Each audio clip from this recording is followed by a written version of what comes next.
Hello everyone, ভালনে সকলোৰে Indian polity in Assamese এই সিৰিজটোৰ লেকচাৰ নম্বৰ 140 লে আপোনালোকক স্বাগতম জনাইছোঁ। সো আপোনালোকে যিহেতু জানে যে আমি ইণ্ডিয়ান পলিটি বাই এম লক্ষ্মীকান্ত এই কিতাপখন ডিছকাছ কৰি আছোঁ আৰু এই কিতাপখনৰ আজি আমি চেপ্টাৰ নম্বৰ 26 সুপ্ৰিম কোৰ্ট এই চেপ্টাৰটো ডিছকাছ কৰিম আৰু এই চেপ্টাৰটোৰ আজি আমি পাৰ্ট 3 ডিছকাছ কৰিম। সো এতিয়ালৈকে যিমানবোৰ ভিডিঅ' আমি ডিছকাছ কৰিছোঁ সব ভিডিঅ'ৰ প্লেলিষ্ট বনাই মই ডেছক্ৰিপশ্যনত দি দিছোঁ। প্লিজ আপোনালোকে এইখিনি ফ'ল' কৰিব। বহুত ধৰণৰ কনচেপচুৱেল ক্লিয়াৰিটি আপোনালোকৰ হৈ যাব আৰু এইবিলাকে কনচেপ্ট পিছলৈ এজ এ ৰেফাৰেঞ্চ ইউজ হৈ থাকিব। চ' এই কনচেপ্টবোৰ ক্লিয়াৰ থাকিলে আপোনালোকৰ ইণ্ডিয়ান পলিটি ছাবজেক্টটো বহুত ইণ্টাৰেষ্টিং লাগিব। চ' ভিডিঅ'টো ষ্টাৰ্ট কৰাৰ আগতে প্লিজ চেনেলটো ছাবস্ক্ৰাইব কৰি দিয়ক যাতে এনেকুৱা ধৰণৰ ইম্পৰ্টেণ্ট ভিডিঅ'ৰ নটিফিকেশ্যনবিলাক আপোনালোকে পাই থাকে। চ' আজি আমি এই ভিডিঅ'টোত mainly acting chief justice, ad hoc জাজ, retired জাজেছ, seat of supreme court আৰু ইয়াৰ লগতে প্ৰচিডিউৰ অফ দ্য কোৰ্ট এই টপিককেইটা ভালকৈ ডিছকাছ কৰিম। চ' আহকচোন সুপ্ৰিম কোৰ্ট এই চেপ্টাৰটো ষ্টাৰ্ট কৰোঁ।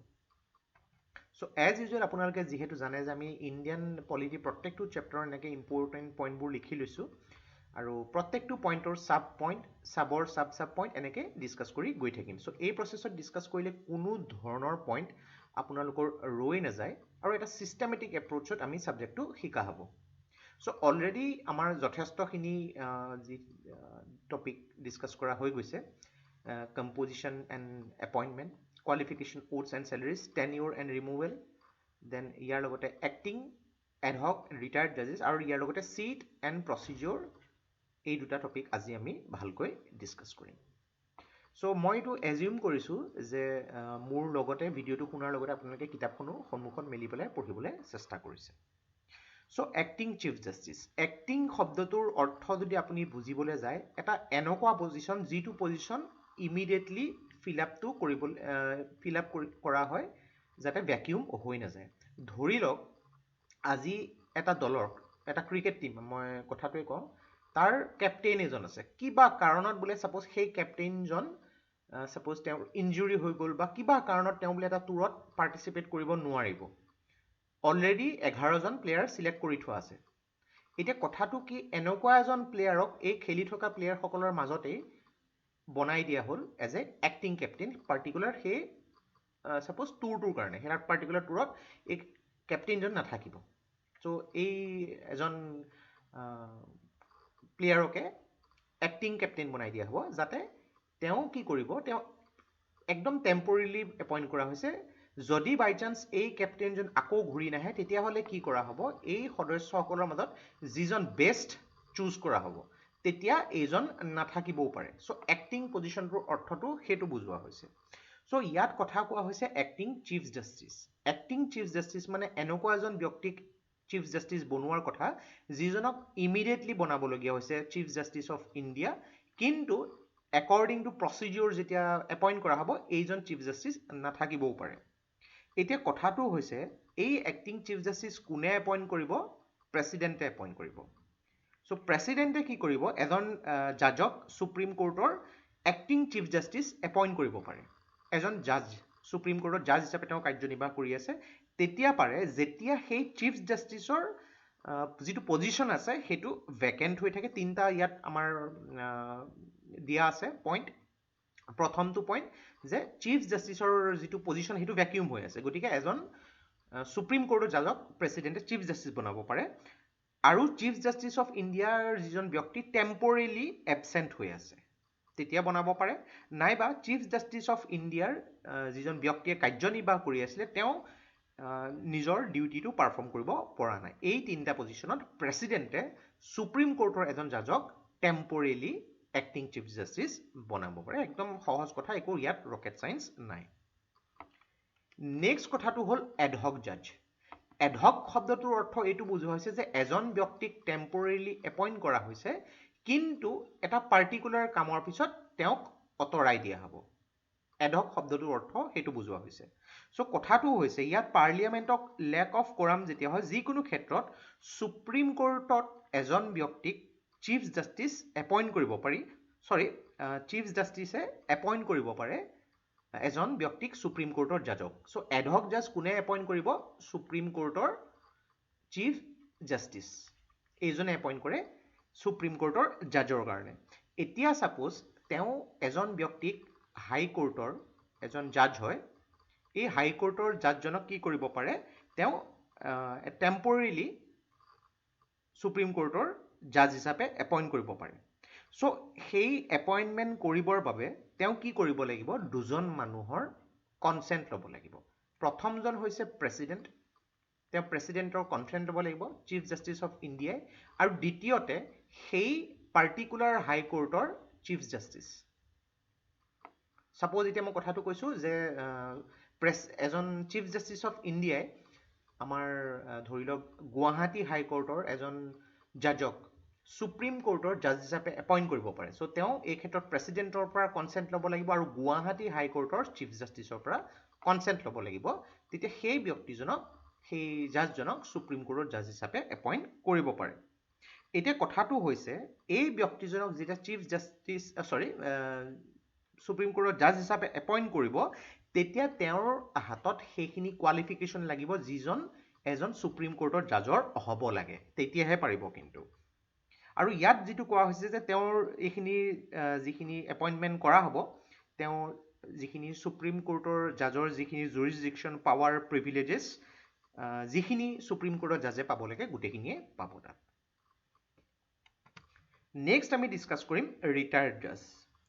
চিফ জাস্টিস অফ ইণ্ডিয়াই ৰিটায়াৰ্ড জাজ এজনক ৰিকুৱেষ্ট কৰিব পাৰে লাগিলে হেজন সুপ্ৰিম কোৰ্টৰে হওক বা হাই কোৰ্টৰে হওক মনত ৰাখিব হাই কোৰ্ট বা সুপ্ৰিম কোৰ্টৰ যিকোনো এজন ৰিটায়াৰ্ড জাজক তেওঁ ৰিকুৱেষ্ট কৰিব পাৰে যে তেওঁ সুপ্ৰিম কোৰ্টৰ জাজ হিচাপে পুনৰ কাৰ্যনিৰ্বাহ কৰিব লাগে ফৰ এ টেম্পৰেৰী পিৰিয়ড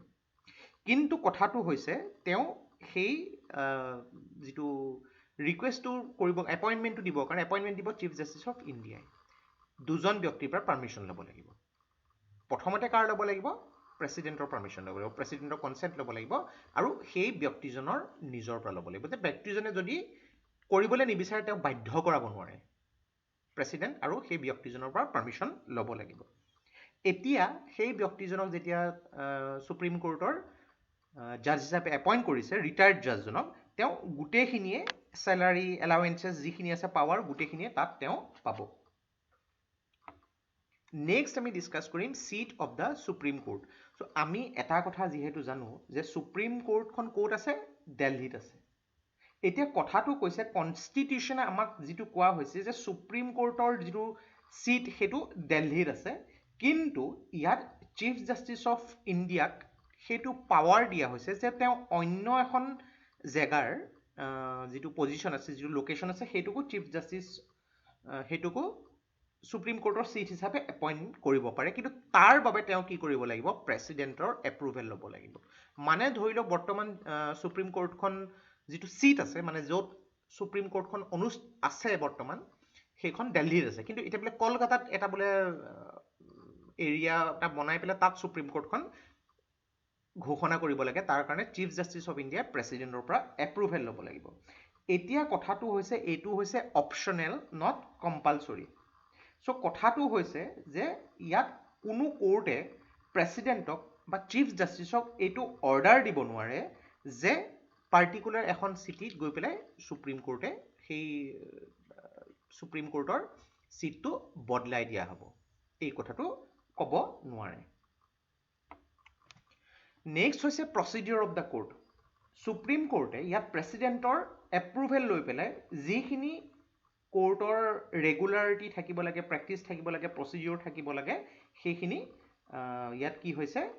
ঘোষণা কৰিব পাৰি ইয়াত এটা কথা আহি পৰে আৰ্টিকল 143 যেটো এডভাইজৰি জুৰিসডিকশ্যন বুলি কয় এডভাইজৰি জুৰিসডিকশ্যনটো এটো একচুয়ালি সুপ্ৰিম কোৰ্টৰ এটা পাৱাৰ থাকে যেটো প্ৰেসিডেন্টক দিয়া হয় মানে প্ৰেসিডেন্টক যদি যিকোনো ক্ষেত্ৰত যদি যিকোনো এটা লিগেল কেছত যদি সুপ্ৰিম কোৰ্টৰ পৰা তাত সহায় লাগে সুপ্ৰিম কোৰ্টে হেতু দিব পাৰে ডিটেইলছত আমি ডিসকাস কৰিম কিনো হয় এডভাইজৰি জুৰিসডিকশ্যন সো কথাটো হৈছে এডভাইজৰি জুৰিসডিকশ্যনৰ দুটা প্ৰসেস থাকে আমি ভালকৈ ইনিও ডিসকাস কৰিম সো জেনাৰেলি কি হয় ইয়াত জাজমেন্ট বিলাক যেতিয়া দিয়া হয় ইয়াত এনেকুৱা ক্ষেত্ৰত কি কৰা হয় জেনাৰেলি প্ৰেসিডেন্টৰ ক্ষেত্ৰত যদি আমি ক'বলৈ যাওঁ ইয়াত এটলিষ্ট 5 জন জাজ থাকে নেবা মিনিমাম 3 জন থাকিবই লাগিব এটা বস্তু মন কৰিব